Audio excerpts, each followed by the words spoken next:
তো এইখানে তৈরি হচ্ছিল আমাদের ঠাকুর মন্দির। এটা আমাদের একটা রুম, যেই রুমে আমরা ঠাকুরের জায়গা করছি। তো এটা ঠাকুর ঘর হিসেবেই আমরা রাখছি।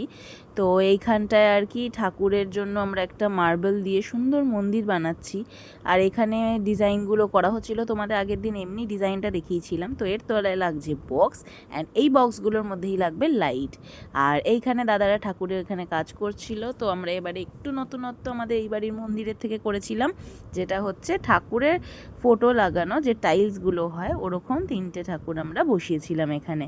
তো এটা খুবই সুন্দর লাগবে কমপ্লিট হওয়ার পরে আশা করছি।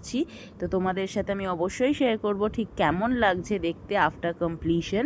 তো এখানে কাজ চলছে, আর চেষ্টা করেছি আমরা এখানকার আমাদের যে পছন্দের মন্দিরটা ঘরে বানানো আছে ঠিক সেরকমই অনেকটা করার। তো দেখা যাক এন্ড রেজাল্ট কেমন হয়। আর এখানে চলছিল স্লাইডিংয়ের যে ডোর হয়, ডোর উইন্ডো, সেই সবগুলোর জন্য ফ্রেম কাটা।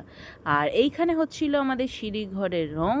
তো সেটাই আমি তোমাদের দেখাচ্ছিলাম। খুবই স্লিক আর খুব সুন্দর কালারটা, সোবার টাইপের কালার এখানে করছে। তো আমাদের কালারগুলো খুবই পছন্দ হয়েছে, আর বেশ ভালোভাবেই এখানে কালারগুলো হচ্ছে। আর নিচেও হচ্ছিল গ্রিলের মধ্যে ব্ল্যাক কালার।